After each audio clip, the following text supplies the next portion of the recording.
Waheguru Ji Ka Khalsa, Waheguru Ji Ki Fateh. Welcome to the segment of Khoj Gurbani's a-sabad-a-day. Our reflection is Suhi Mahalla Panjwa, Umkio Hiu Milan Prabh Tai, the arising of a surge, a feeling, a desire for the Prabh, the beloved Prabh. So the imagery in the Sabad is that of a soul bride, if you will, searching for the beloved. And Prabh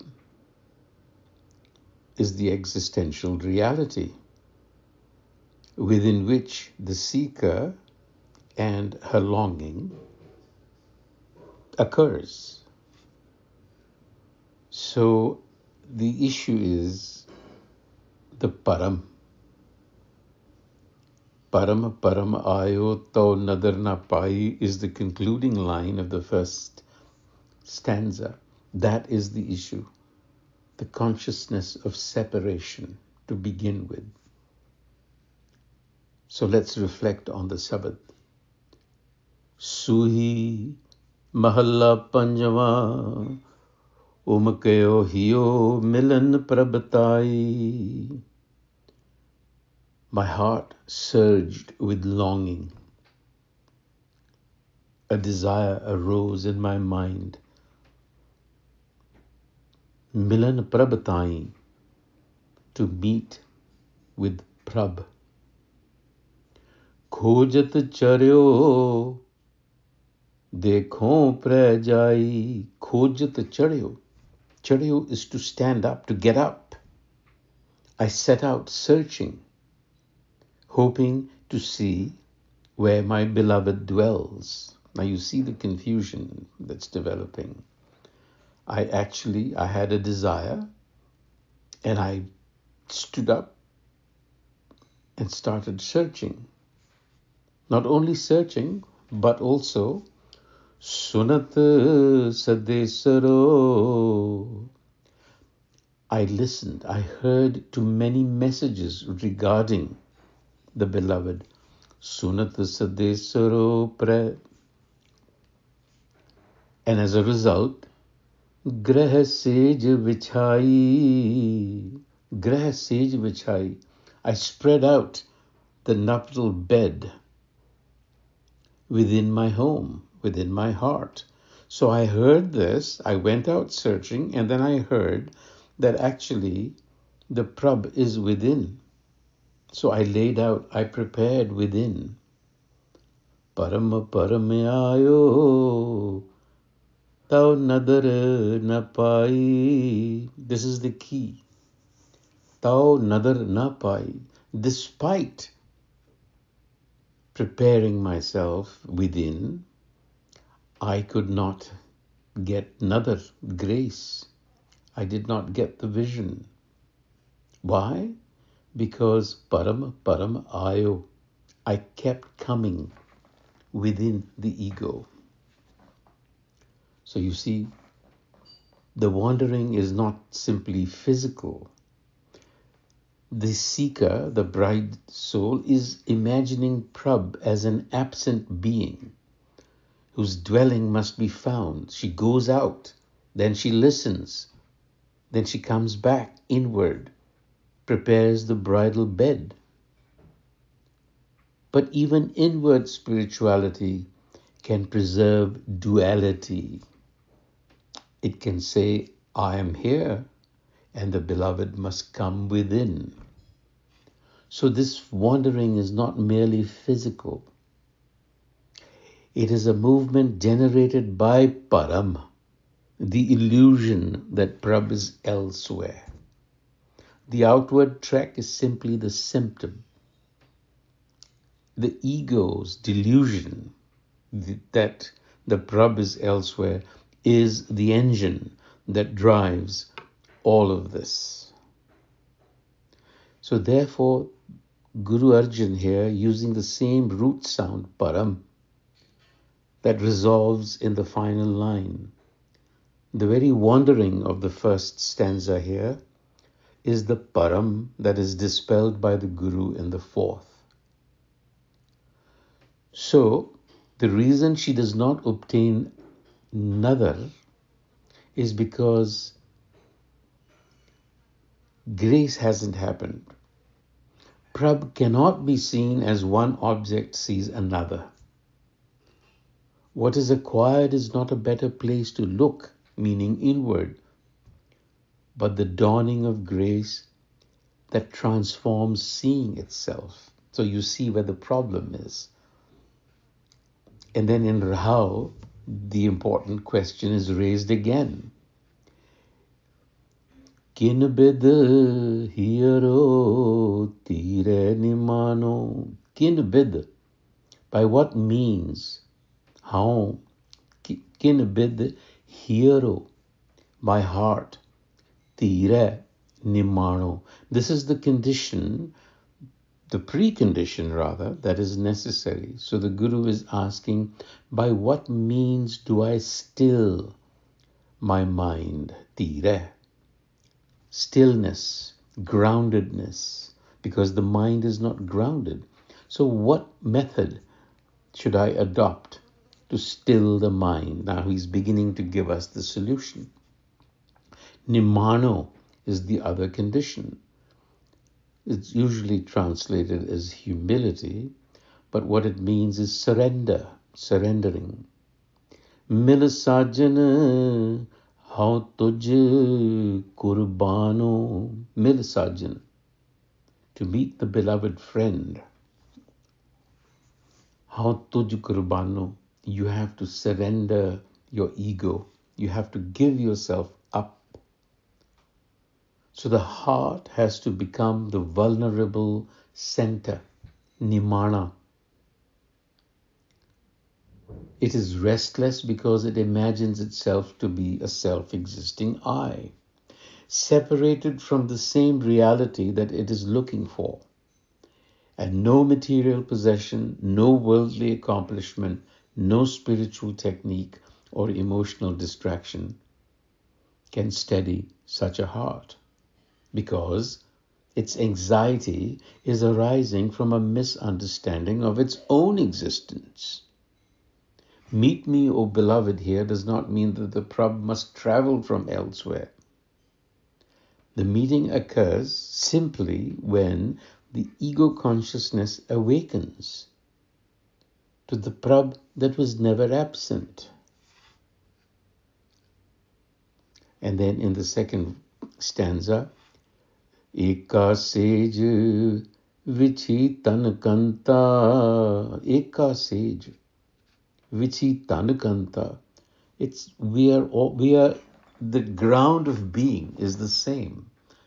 I am in that ground of being. Eka sej, that nuptial bed, has both of us in a sense. Tan kanta, the ego and the Prabh.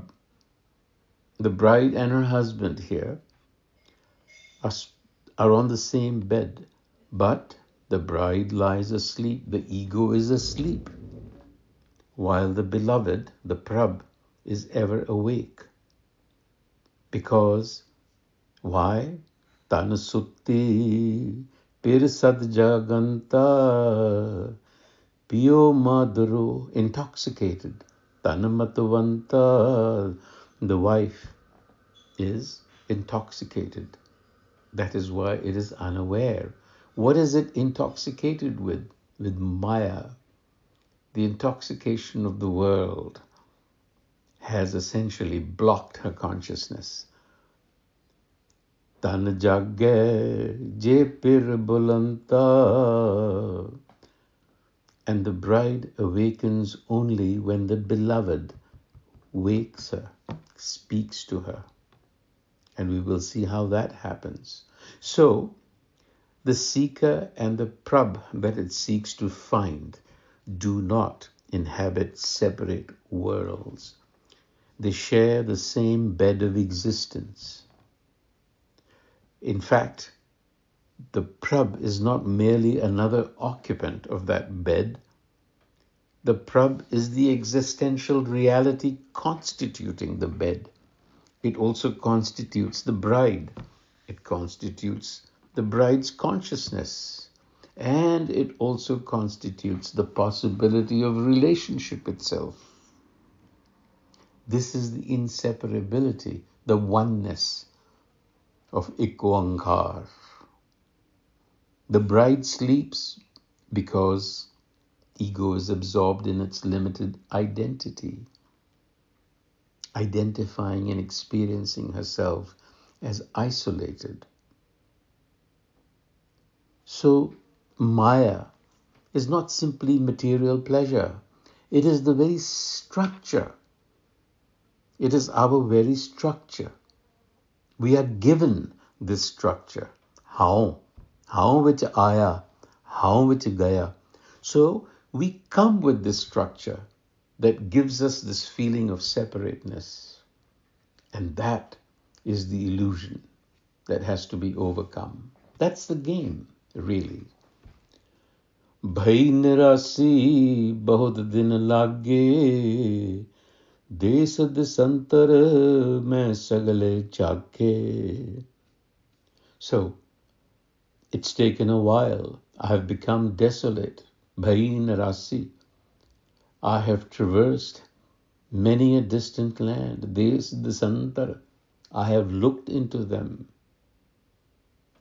Khin rehn na paavo bin pag pag gaye. I can't find rest for even a moment. Hoye kripal prabh mile suhag subhagye. So here's where the turn happens. Hoye kripal prabh mile subhagye. Having exhausted the outward search, having moved inwards and been prepared, so to speak, the desolation is complete, but that becomes transformative. Nirasi becomes transformative because nirasa means being emptied out of all expectation. You see? And now she recognizes that I can only rest at the feet of the beloved, but I don't know how to get there. So the failure, the sense of failure ripens into surrender. And then the Prabh showers its grace. Bhayo kripal satsang milaya, bujhi tapat garhi pir paya. Prabh becomes gracious and union becomes possible. How? Satsang milaya. Satsang, company of the awakened ones. Here, satsang means the Guru. The Guru. Sagal sigar hun mujhe suhaya. All the adornments before me appear beautiful. And what happened? Kaho Nanak Gur Param Chukaya. In the first sentence, it was Brahma Brahma Ayo. Here it is Param. Param. That illusion. Gur Chukaya. This is how the transformation occurs. So, the Prabh is discovered within. What that means is you realize that you're not a separate existence. I'm here. Prabh is elsewhere is the illusion. I must cross a distance is the illusion. The Guru removes that illusion. And then what happens? Jah dekha teh pir hai pai, kholyo kapat ta man thehrai, rahao duja. Jah dekha, wherever I look, teh pir hai pai. Here the Prabh is referred to as pir, husband. Khole ho kapat. The doors were opened. Which doors? The doors of the mind were opened. Who opened them? Gur Parama Chukaya. Kholyo kapat ta man thehrai. Thehrai, settled. In the Rahao, it was kin bid. How do I settle the mind? Right? Here, the answer. It was kin bid hero tira nimano. Mil sajjan how tuj kurbano. So how do you kurban yourself or sacrifice yourself? That the Guru teaches you. Kholyo kapat tam man thehrai. The Guru opens the intuitive doors of the mind. Vaheguru Ji ka Khalsa, Vaheguru Ji ki Fateh.